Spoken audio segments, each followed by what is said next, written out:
Okay, well, thanks everybody. If you're still putting your name, your organization, and what brought you here into the chat, we sure appreciate that. Thank you for being here. My name is Kelly Sittig. I have the pleasure of serving as the Executive Director here at the Iowa Cancer Consortium. My colleague Rachel Schramm is on today too and is going to be helping by watching the chat box. So if you have questions or comments as we go along today, feel free to put them in the chat. We'll make sure to get them answered. This is a super casual time, so if you want to unmute and hop in and ask questions, you're very welcome to do that as well. This orientation is really intended not just for new members of the Iowa Cancer Consortium, but really for any member, anyone who wants to brush up on what it means to be a member of the consortium, and hopefully some benefits and takeaways that you can take advantage of that's going to make your work and hopefully your life a little bit easier.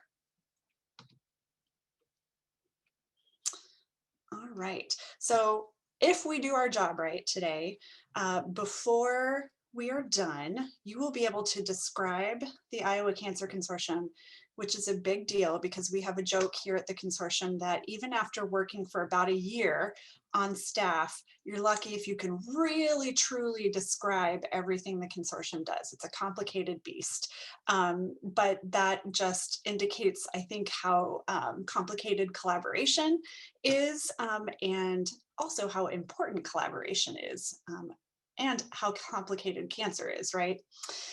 We hope that you will understand why the consortium exists and how you and other consortium partners can work together statewide.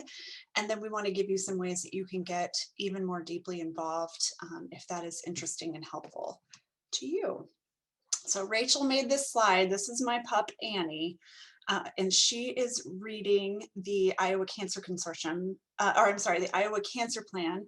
And you can see that I jumped ahead a little bit by asking you to introduce yourselves today, but I still had to show you the slide because I love my dog a lot. And how brilliant is she for reading the Iowa Cancer Plan? We'll give you the link to that plan here in just a little bit.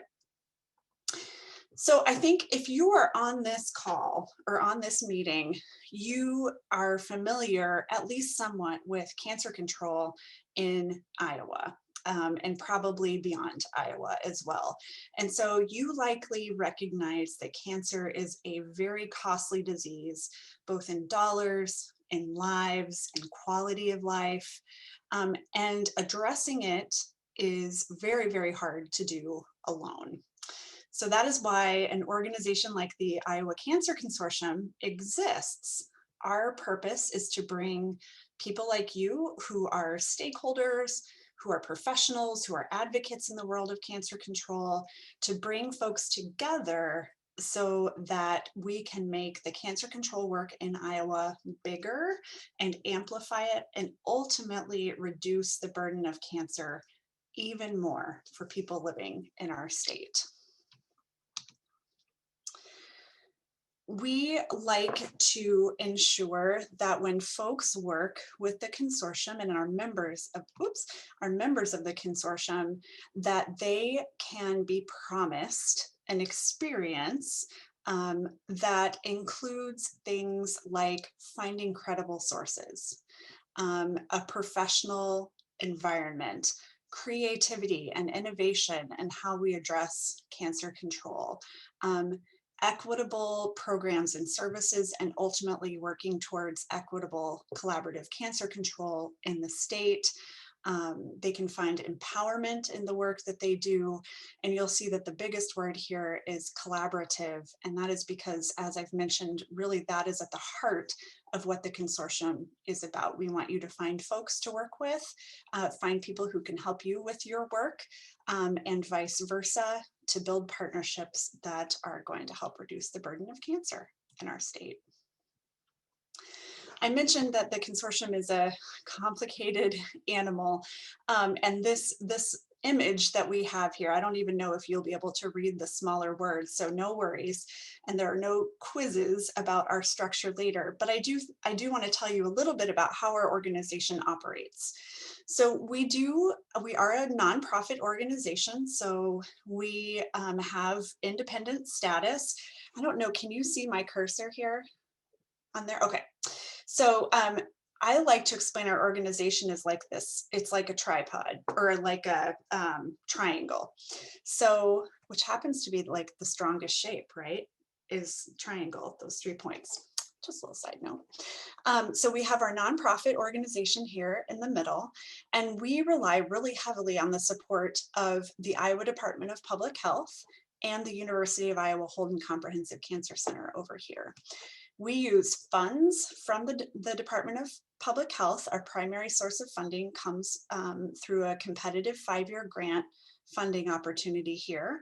Those funds are made up of both a state appropriation that happens every year, so far, knock on wood, and CDC funds that the state gets federally.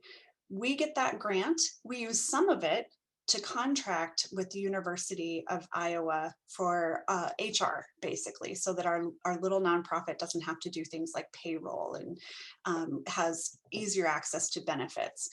So we're basically like a nonprofit that's funded by the state and housed and staffed by the University of Iowa. Clear as mud. But what's most important to remember is that we are 450 plus members strong, and those are official members. So people who have found the being connected to the network valuable enough to formally say, I want to be a member. Those are individuals, they represent organizations, people like all of you who came today. So internally to our organization, and this is where you can think about where you might fit within the consortium, this is what things look like. So we have a board of directors who the board is made up of leaders in cancer control and public health across the state, who really guide our organizational decisions. And then members, individual and organizational members, are able to work collaboratively in work groups and committees. Now, all of the work groups and committees that you see here aren't necessarily active right now. We really try to be responsive to what members are interested in at the time, what's happening in the world of cancer control, and what resources are available. So work groups will come and go depending on what work and what partnerships are available to support it.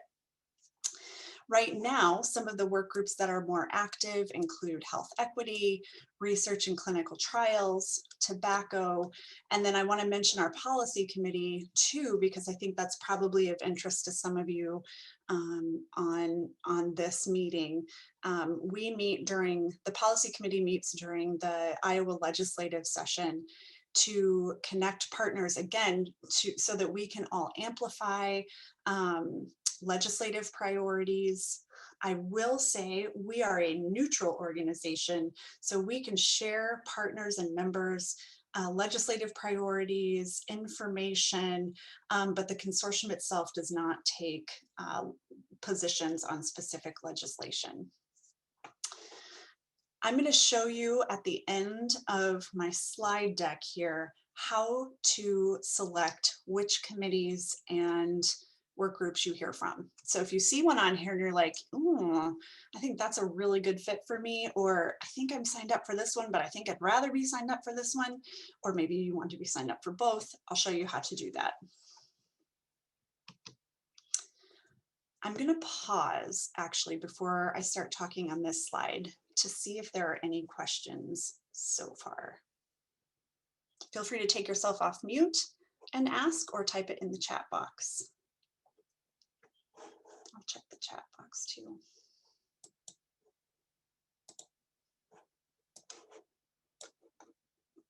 Anything? Okay.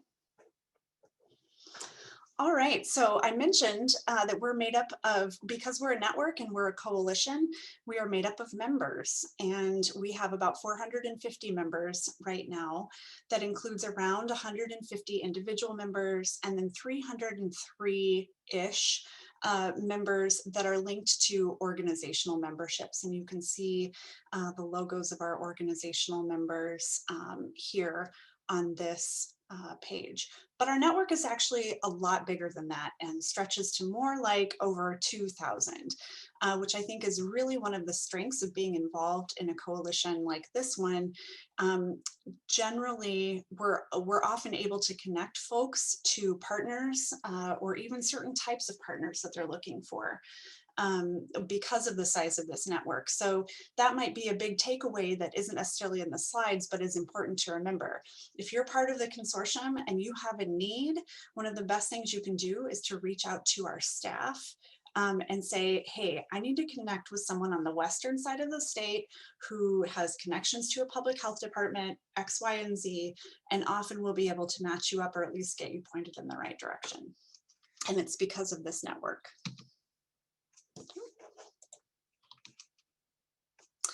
I hope you're all familiar with the Iowa Cancer Plan.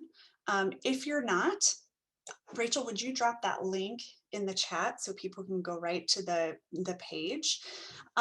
So the Iowa Cancer Plan is our state's roadmap to reducing the burden of cancer in Iowa. It's not a document that's meant to be a collection of things that the consortium will accomplish in these 4 years. I hope we will accomplish some of them, but really it's meant to be a tool that anyone in the state can pick up and say, you know what, I can find my cancer control work in here. I can use this as an advocacy tool. I know what needs to be done around this specific topic because the experts have put it in this document, and here are some measurable targets that go along with it.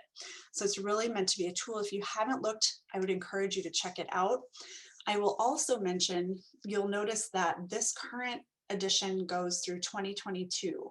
So in the next year or so, we will begin revising and creating the next edition of the Iowa Cancer Plan. And I think that is one of the coolest ways for consortium members to really have an impact in state cancer control is by participating in that revision process, and you'll have lots of opportunities. So I would encourage you to just keep your eyes and ears open for that, so that when we start that process, you can identify how you want to be involved. I also want to note that each year the consortium releases a call for proposals for what we call Iowa Cancer Plan implementation grants. And it happens to be open right now. So you all are lucky enough that you get to attend an orientation at a great time, so that if you decide you want to apply for an Iowa Cancer Plan implementation grant, you still have time to get a letter of intent in. So here is our timeline, deadlines that are coming up. April 1st, letters of intent are due, and those can be an email with a couple sentences to Rachel that says, hey, I think I'm going to apply from this organization or by myself. I'm going to do some sort of project that focuses on radon in rural communities. That's it. That's all you have to say. It doesn't have to be anything fancy or formal. We just want to know what's coming so that we can then provide support and have conversations with you about how to build that best application. So April 1st, final applications won't be due until May 6th, so there's still some time. Unfortunately, we won't be able to notify folks until right when the project period starts. So that project period will start July 1st. We'll hopefully let folks know a few days before that, but then the project period will run for about a year, just under a year. The focus of the project, or any project that is funded through this mechanism, the main thing is that it has to be supported by the priorities, goals, actions, and targets within the Iowa Cancer Plan. So that would be your first stop, is to flip through the Iowa Cancer Plan and find some support for your work there. This year, we also, and in previous years, we also have some points-based priority areas. And this year's include providing support for communities who bear the burden of both cancer and the coronavirus, identifying creative ways to adjust cancer control practices for this period in the COVID pandemic. So mid to what I hope is late, but we don't know yet. So our board is going to want to see how programs and projects are addressing needs and being adaptable for whatever comes next within the pandemic. And then finally, the third priority is we're looking for projects that address issues of systemic racism and inequities across the cancer continuum. Your project doesn't have to check all three of those boxes. Just know that those are really three priorities that the board is interested in funding, and there are points related to them. And we can answer more questions about that if you're interested. I also want to mention, oh, I'm not able to copy it like that. Rachel, maybe if you don't mind pulling up the link for the Cancer in Iowa report. Sure. I was just going to mention that too. This is not a consortium initiative. This doesn't come from us, but I'm going to share it with you anyway because it's amazing. And because if your ears perked up at that third priority of addressing issues of systemic racism and inequities across the cancer continuum, I want to make sure that you're aware of an amazing new resource that just came out. The state health registry, or the Iowa Cancer Registry, each year puts out a Cancer in Iowa report, and their 2021 report focuses on racial and ethnic disparities in cancer in Iowa. It's an awesome report. And it would be an amazing resource for writing an application that focuses on addressing systemic issues that cause the disparities that they found in the report. So thanks, Rach, for putting that in the chat. That was a lot of information. I'm going to pause again. Questions about that or anything? I did have a question. Yeah. A few sections ago for the policy committee. Yeah. So the Iowa Consortium doesn't take a stance on you said that you're non-political, but can you then give maybe an example of what that consortium policy committee can do and does do versus something that they will not do, just to help me understand the distinction? Yep, that's a great question. Thank you. Yes, so we really walk the line of advocacy versus lobbying. And for us, that looks like a bill number or a candidate. So as a nonprofit organization, we would typically have the authority and the ability to legally do some lobbying, but because we're state funded and we're housed at a state institution, we don't even do that. So we will advocate, which would look like, for example, we might educate policymakers on the fact that increasing the tobacco tax is an evidence-based way of reducing deaths and cancer incidence and mortality. We would not say we support this bill that increases the tax. Does that make sense? That does make sense. And I guess one just quick follow up on that, if you don't mind. No. So if there was, let's say there is a bill that's going to raise the tobacco tax. Yep. You won't come out and support it. Could there be an opportunity for education? Or would it have to still be distinct from a specific bill?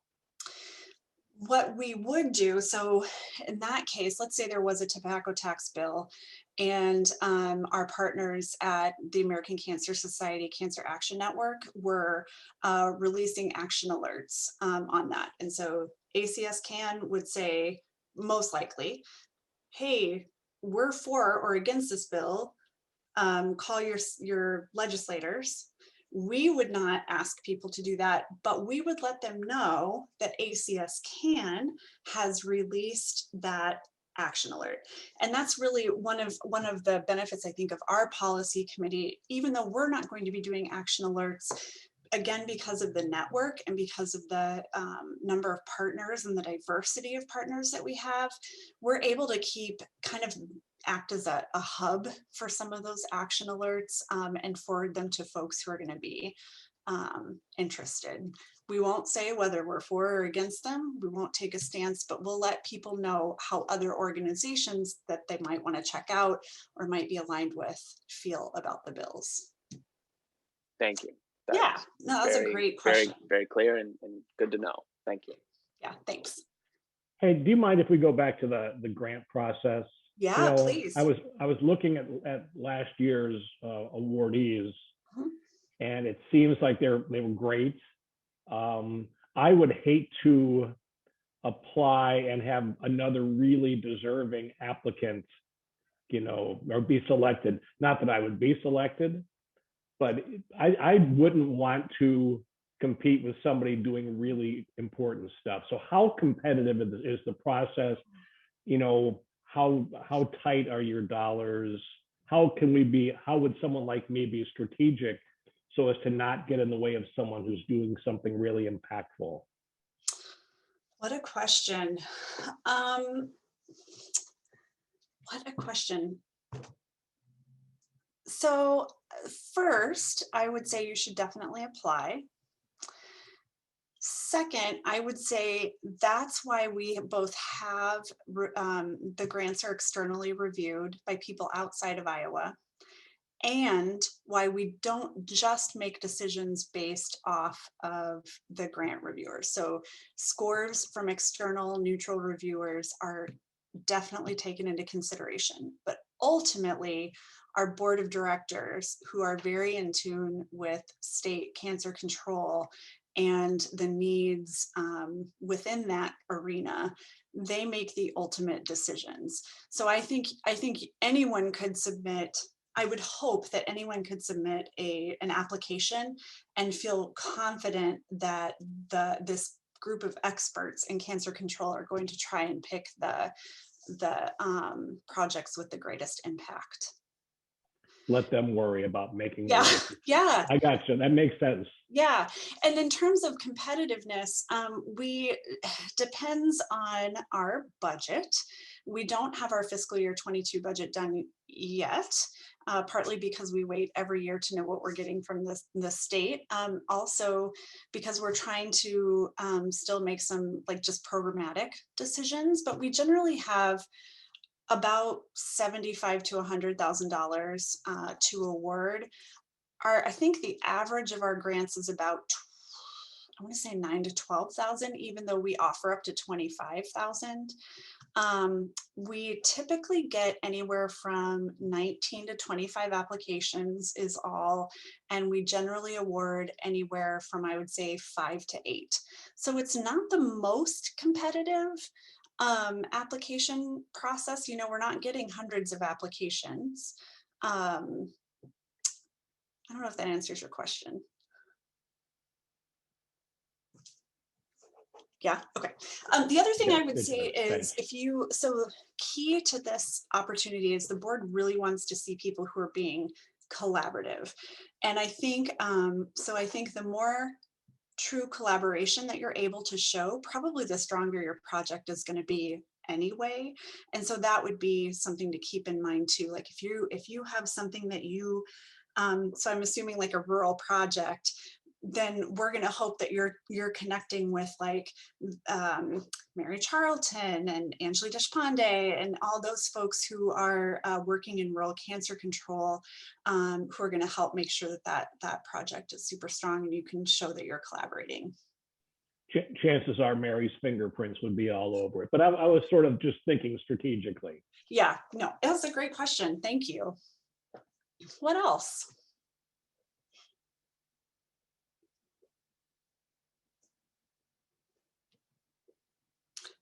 Okay, we'll continue to have opportunities to ask questions and you can definitely put them in the chat too.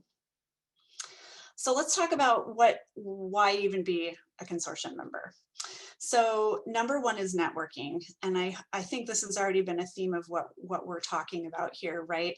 And this is member reported. This is what our members report as one of the biggest benefits is the connection to other people who are doing similar work or doing complementary work, and being able to benefit from the experience of other folks.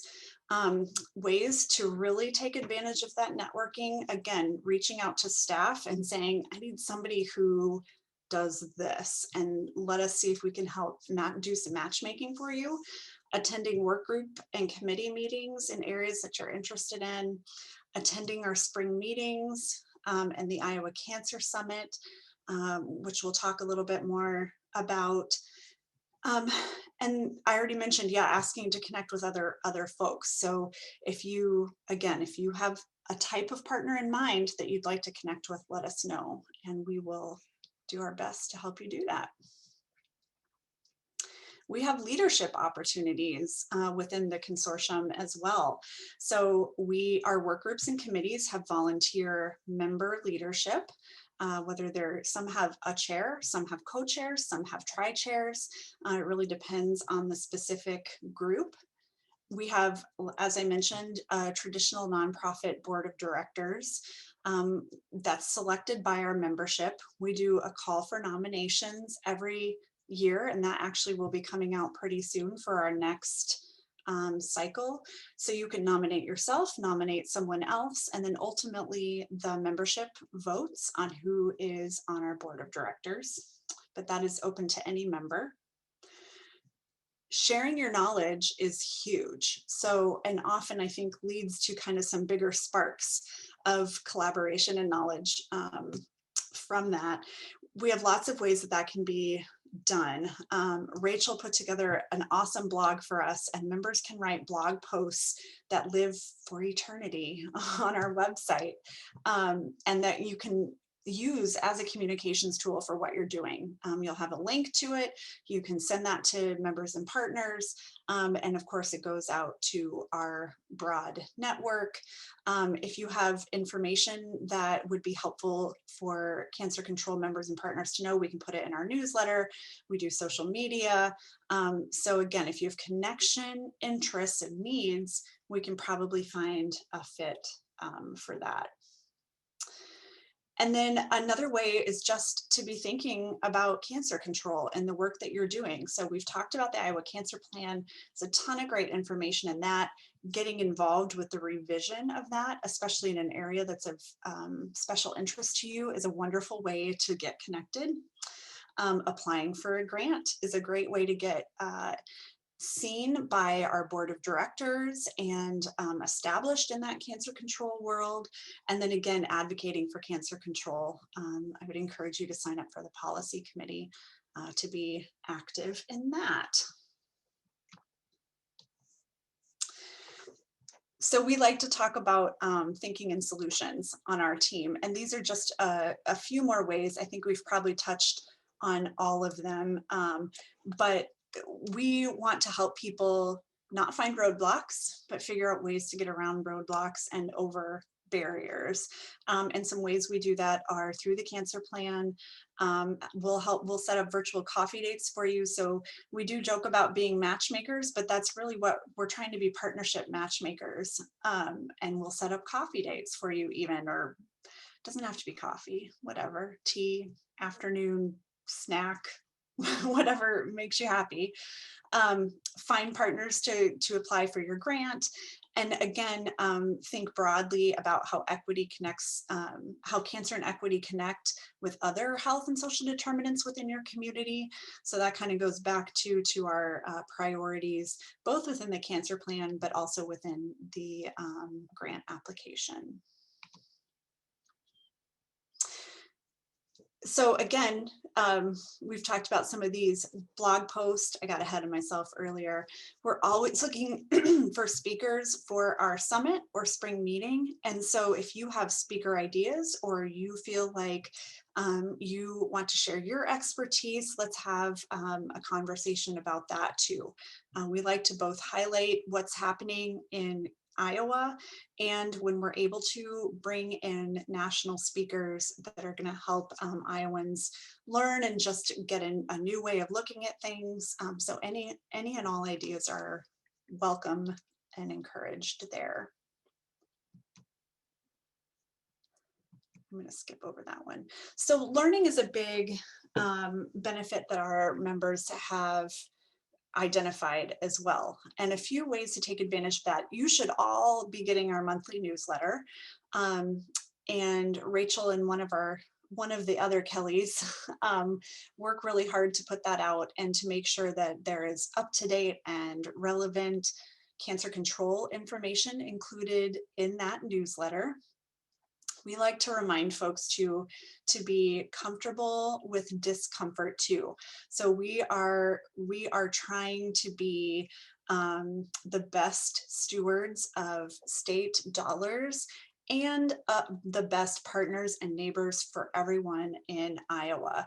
And with equity being one of our priorities, both in the cancer plan, but also within the Iowa Cancer Plan implementation grants, we do encourage ourselves and all of our members to challenge thought and find ways to be uncomfortable in the work that's being done so that we can continue to use those opportunities to learn and grow, ultimately to serve more people and make sure that there's more equitable cancer control happening in Iowa.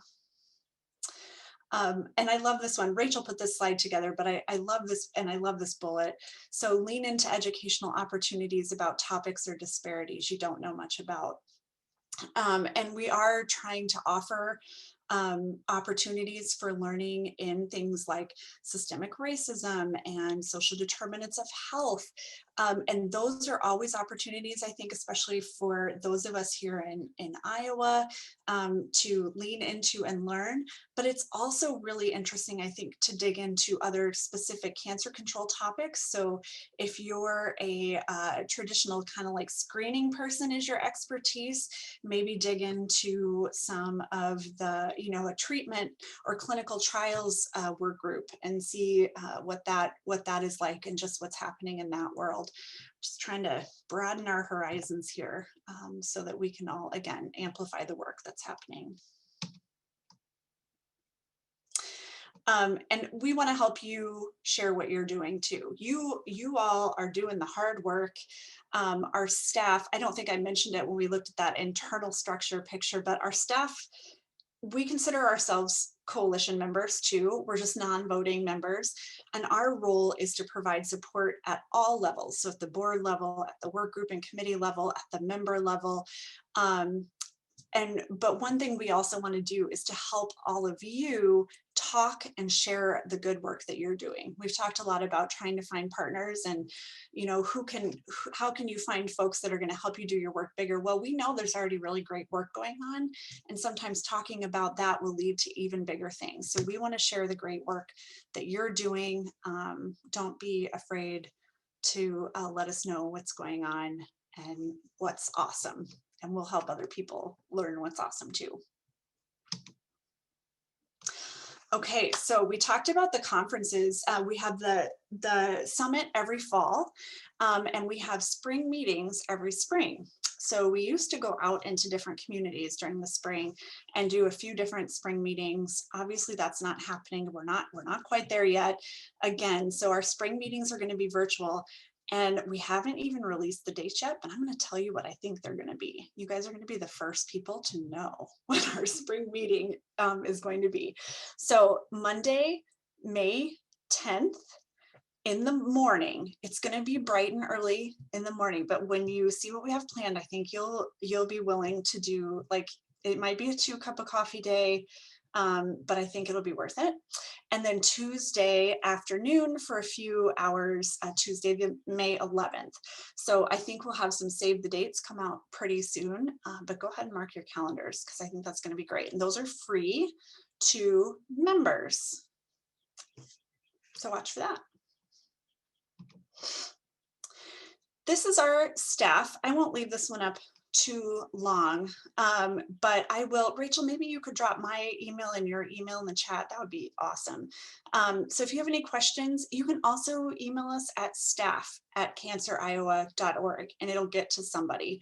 It goes to Kelly Rollins and she does a great job at moving those around and getting them to the right person.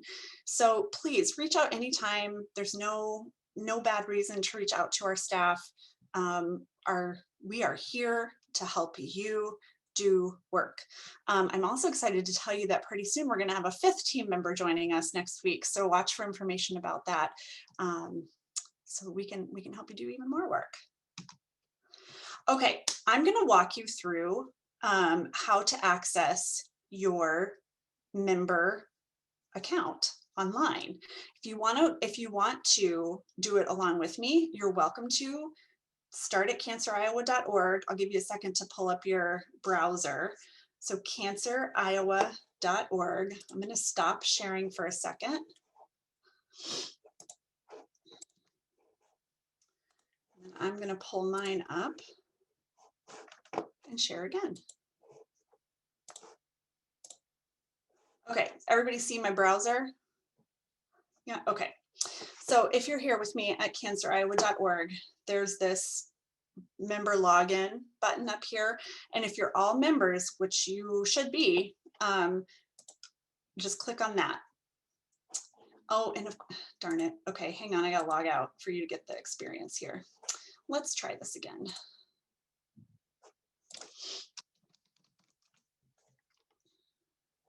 Okay, go to member login. Okay, so I'm not logged in. If you have no idea what your password is, which is probably every single person, because our system just creates a password for you when you log in, it doesn't even tell you what it is, or when you join, go to this forgot password link, and then you just put your email. Make sure to use the email address where you get our emails. So where the consortium emails you, use your email there, click I'm not a robot and submit, and you'll go through the whole, like a traditional reset password. You can choose your own password. Let us know if you have trouble.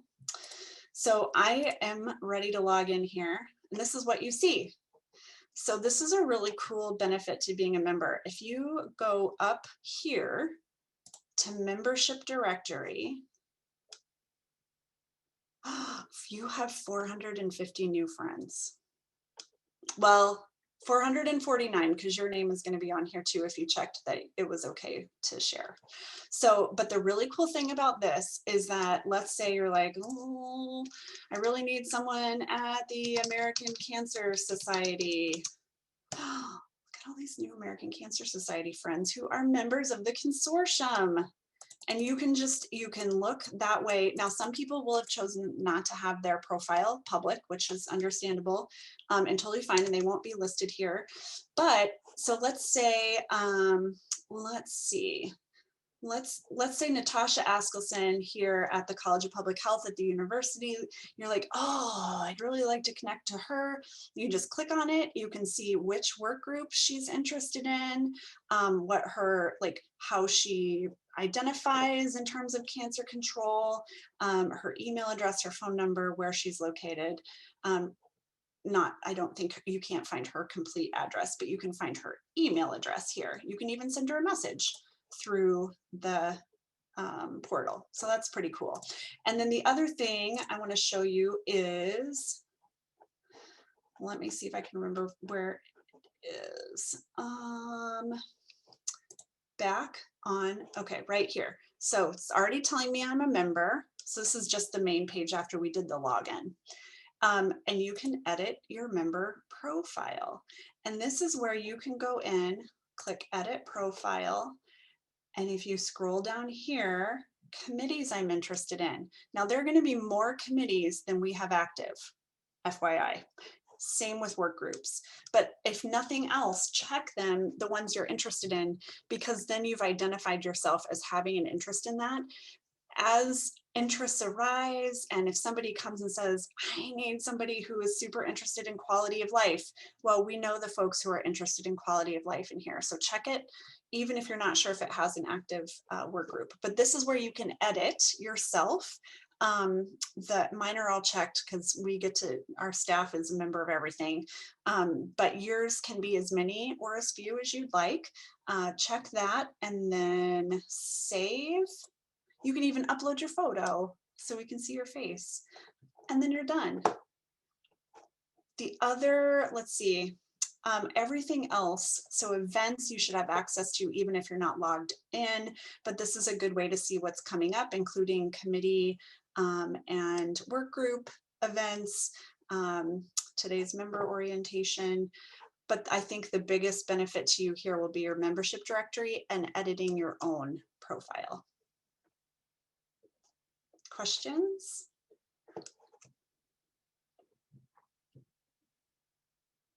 Questions about anything, because actually that is the last content I have to share with you today. So I would love to take any questions about anything consortium related.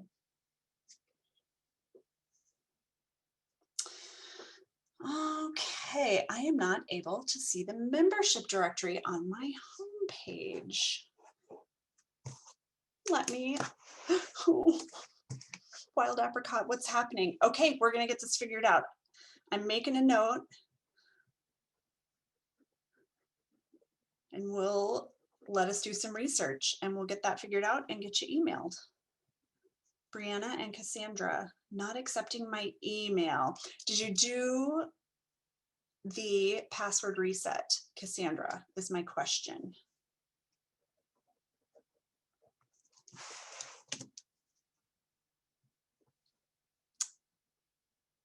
We'll look into that and drop you an email. What other questions?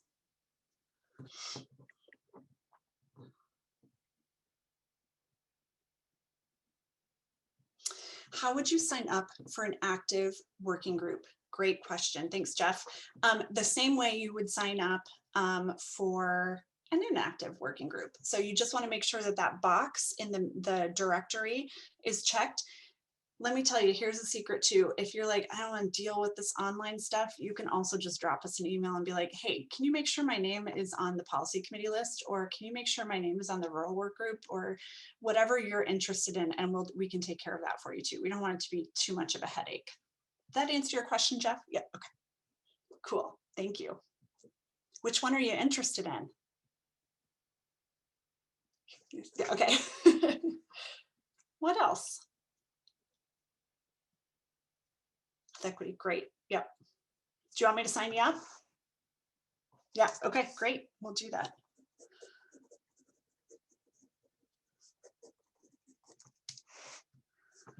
What else?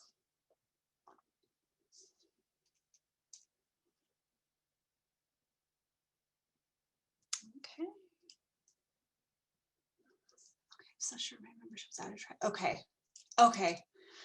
Cassandra, will let's see.